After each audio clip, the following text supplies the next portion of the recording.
Okay, I guess we're starting. I'm just gonna start. Start at the beginning and quit when you're done. So we're here. It's me and Cody Deering, and Cody was in California, and I was kind of handy for a stop in between. He came by. So if you come by my place, I feed you good, and I fill you full of a lot of drinks, and I make you help me. So Cody's helping me, and we're gonna put the first ride on at least one colt, maybe two here. And so why this is going to be kind of a cool video, Cody and I haven't worked together a whole bunch, and we don't know each other real well or anything like that. But what's going to be kind of cool about this is it's going to look seamless. It's going to look, and because we can edit our videos, but no, it's going to look seamless. You get two guys that have done a certain thing and think the same way and do it a certain way. It'll look like we've worked together a bunch, and we'll probably be talking about what we're doing very little, and talking about just stuff more. So I'm gonna have Cody come over here.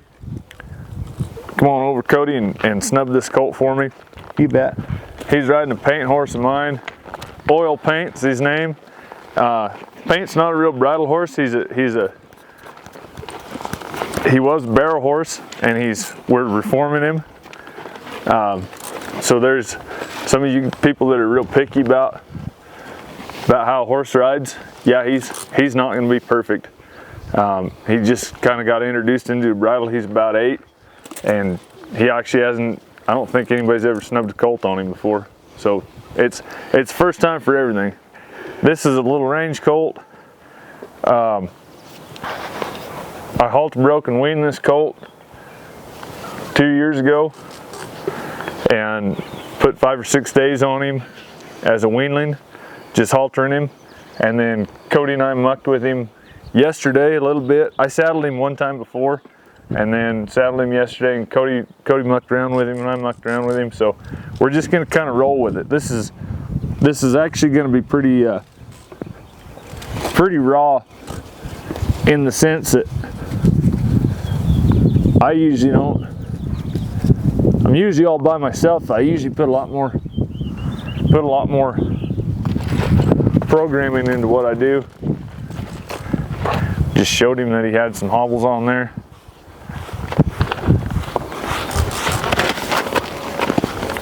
And then I'll be up here supporting him a little bit.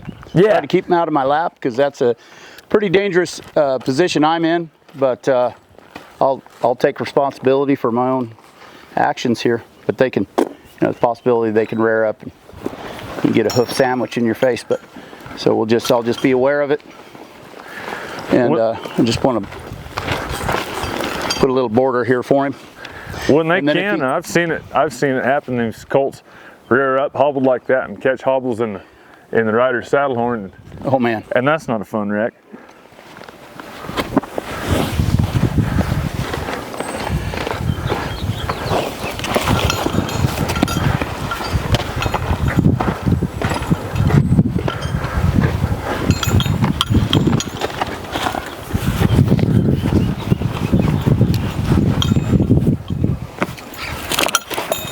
You're all right. Since I've got the advantage of having him hobbled and having Cody here to help me and give that support, and like he said, he's in a dangerous position, but that's his job. I'm treating this horse like he's broke. You see, I'm not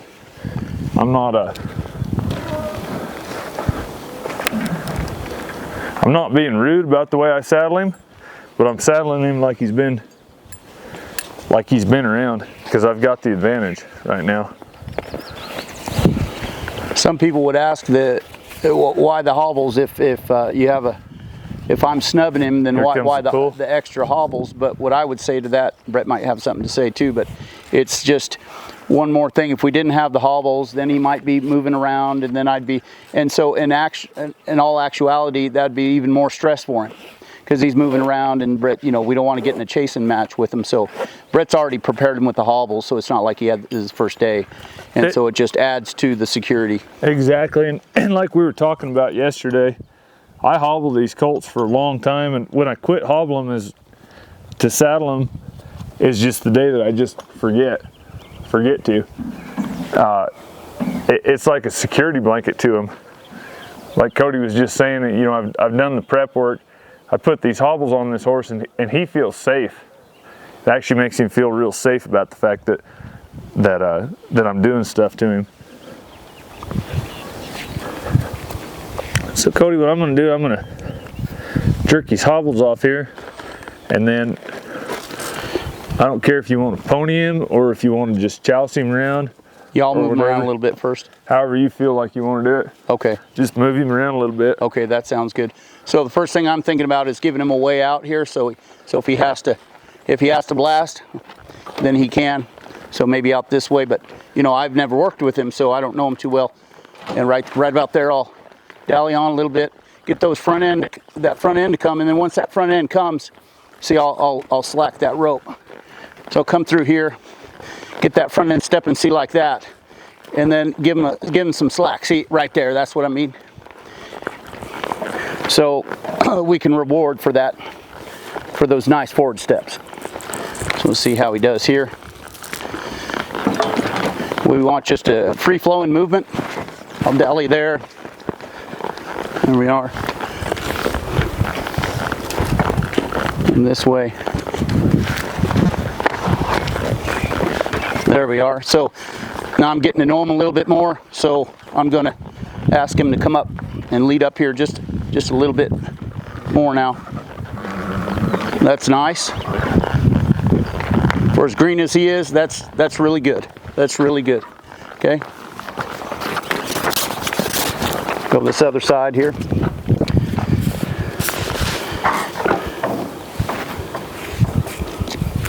Get organized. Take all the time you need to get organized. You don't get hung up in your own ropes. As soon as those shoulders start to step, which they are, I'll ease off here a little bit. Maybe I'm going to draw on that just a little more though. Right here. There we go. See if you can hit that straight line. There we are. So this side's a little different, isn't it? So let me start over again here.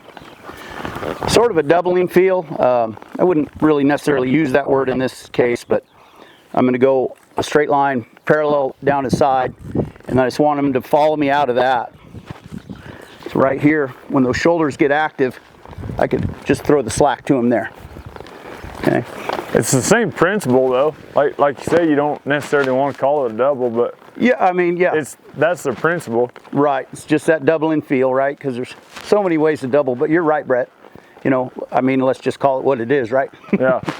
So I think that doubling's real mysterious to a lot of people, and like we were talking about the other night, you know, you read Ed Cannell and everybody thinks I hate Ed Cannell. I don't. I love Ed Cannell. I learned so much from Ed Cannell, but the way he talks about it, and that's the only place I've ever found that really talks about it much, it makes it just a little mysterious.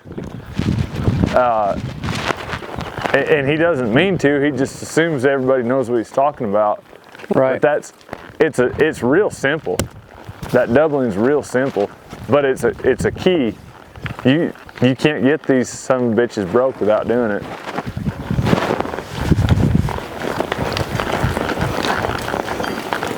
It's so easy to get them to lock up. So if and it's really easy to just get in there and you know, you turn into a tow truck, and right. That's something you want to avoid. So if I could try it out, I could try those straight lines out. But if I sense that if I observe that he's getting to drag a little bit more, so I'll work on that, just that doubling feel a little bit more, and just get him to step through like that. See there, and that'll really free a horse up. Slack the rope a little bit. Just had a little steering problem with my horse, but that's all right. We'll get it. And through here, he'll come up. There we go. There we go. Okay.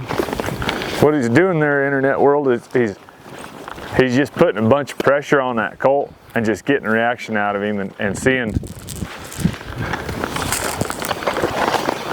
seeing if that colt's gonna freak out. He's doing me a big favor right there, because I'm about to step on him, and there'll be a bunch of pressure on that colt, just purely out of the fact that I'm on him. And so Cody's finding out and helping me to see, is he gonna freak out? Is he gonna panic? This colt's obviously not gonna panic. You know, he's got a little bit of sull up in him, so that's good to know too. Notice that right front. See how I can get it to step? So I'm just as if I was up there riding him right now. I'm operating this rein. I mean, it's not literally the same rein position, but it is the right rein, and you get that associated with that right front, and so you start stepping through. So I don't know about Brett, but I really like those shoulders to get active. And yeah. So in my world, the hindquarter is assumed. I mean, if the horse is making any effort to travel and to go somewhere, it's assumed he's using his hindquarter to propel him across the ground.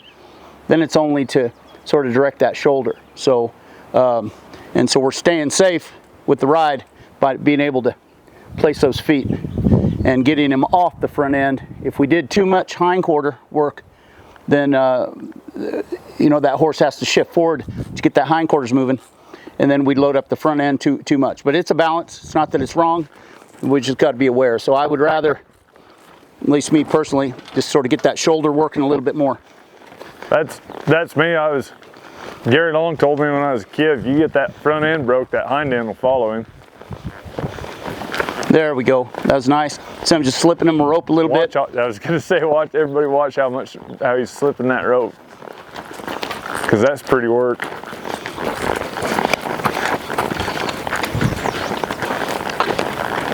Pretty good. So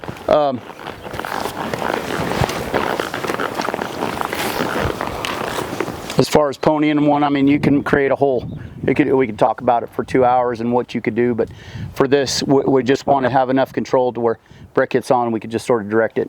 You like everybody going, so I think that's good. I wouldn't do more than that for right now. And so here's where I'm going to throw a little bit of a hitch into the whole deal. I don't take a traditional, I don't take a real traditional snub. And Cody's got him prepared for a traditional snub or for the way I'm going to do it too. It doesn't matter.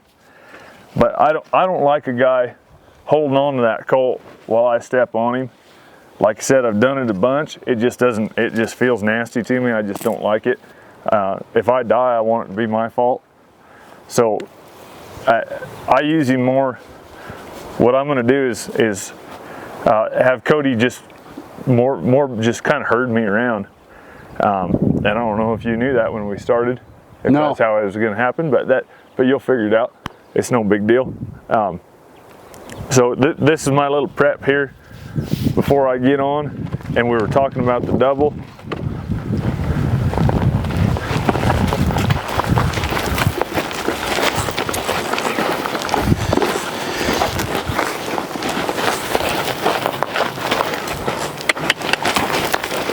So you're just letting him feel it, letting him experience that. He'll find it. There we go. There, now he's been doubled. Like I said, it seems like such a mysterious deal, but that was essentially a double. Second time is no big deal.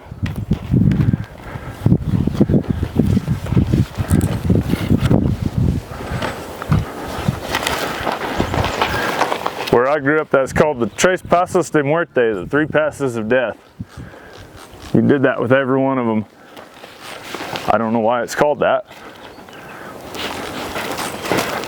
Maybe the three bypasses of death. Well, to keep you from dying. I think that's kind of what it is. Yeah, you know, I think it had a lot to do. Those old guys' eyes around. I think it had a lot to do with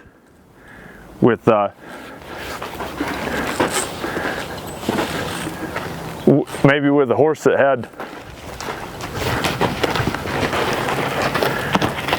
that was cinchy, you know, that wanted to tip over because your cinch was tight, because you always tightened your cinch and then did this, or like just put a handle on him. There's 2, that might be 3, but sometimes I lose count, so I end up doing 4. I'm so damn superstitious, I'd rather do 4 than 2. But that's still an even number, senor. So what I'm gonna do, like I said, I don't like a real traditional kind of a snub. But what I'm gonna do is just come up here like this.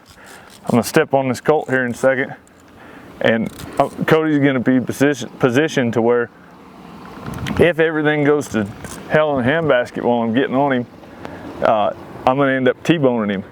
And oil paint here, he don't care about getting T-boned. You know, that's the kind of horse to have. Right. You know, we might end up in Cody's lap. That's his part of the job. But he can bump me around. And I guess what I'll say is I'm gonna step on him. I'm gonna get my seat the way I like it, and then I'm either gonna follow Cody off, or I'm gonna move off and he's gonna herd me, and we'll just make that decision when it happens. Right, hey, there you go. Okay, so I'll sort of be aware of where that colt wants to go off to, and sort of get in his line of vision here and see if make sure he sees me out of both eyes. Yeah, he does. There, hook up, and see, Cody already did all the prep work for this colt just to follow him. All of a sudden he noticed me, he's a little scared. That's all right. I'll go to the inside here now, hook him up again, right through here, and just sort of stay in that colt's line of sight. So if that colt loses me, I'll see if I can hook him up again. You know, I'm pretty happy with this. I think actually, just kind of go to the middle. Yeah. And I will. Well, Brett, you didn't need me anyway, so. I'll deal with this myself for a minute. You bet. You guys see I'm reaching up there and batting this colt in the eye. Not hitting him.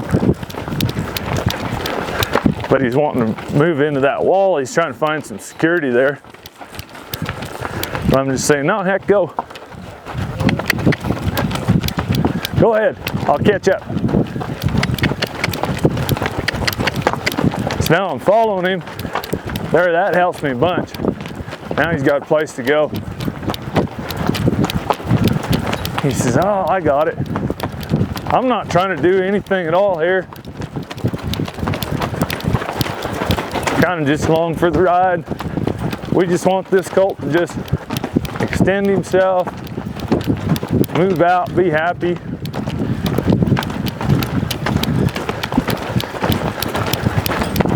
It's a pretty smart colt. He's figuring out to take the inside a little bit. I'm gonna lope him, catch up. Let's break down to a trot. Let's break down to a walk. I'm gonna whoa him right here. Whoa. Okay. I'm working on my brakes. Yeah, we got Pate's he's not full of whoa. So that wasn't really a step back right there, but that was the start. There's one. Yeah. I'm gonna have Cody ride in front of me here, and we're just gonna do the exact same thing the other direction.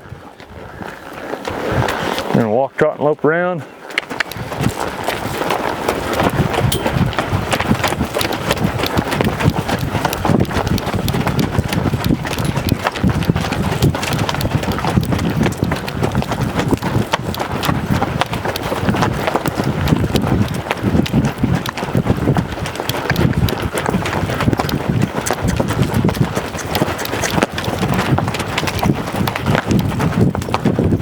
Cool. Good deal. I got a couple of lope strides. It was in the wrong lead, but I don't care. I'm just gonna pull him up. It's been a big day for this little guy. Get a couple of little creeping stops back. or creeping steps back.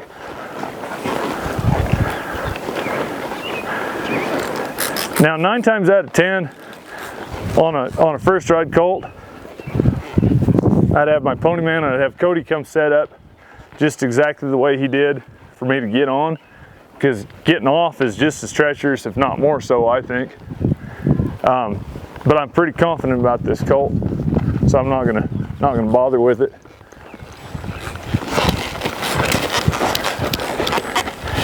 See, he moved around there.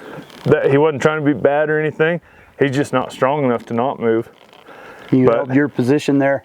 Yeah, I've got my knee shoved right in his shoulder here, and I'm pushing hard on my stirrup, and I was pulling hard on my rope to just take my whopping 160 pounds and just push on him and just, hey, no, just stand still. Just get him steady a little bit. Get him steady a little bit.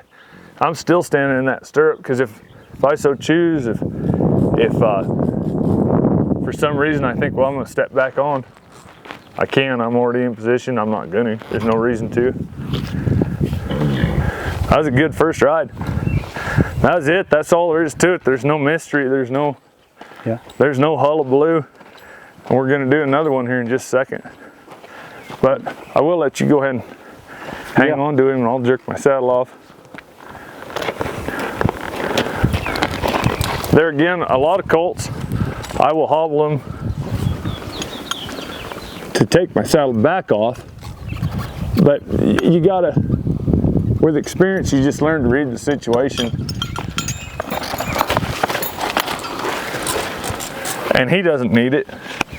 It's not gonna scare him. There where I threw my stirrup up, it moved him off, but it didn't scare him. Right. Then he sort of came to my horse for comfort there. So, yeah. So that's all good. So. Dang, Paint. You're a good target, dude. There's a whole lot of paint to aim at.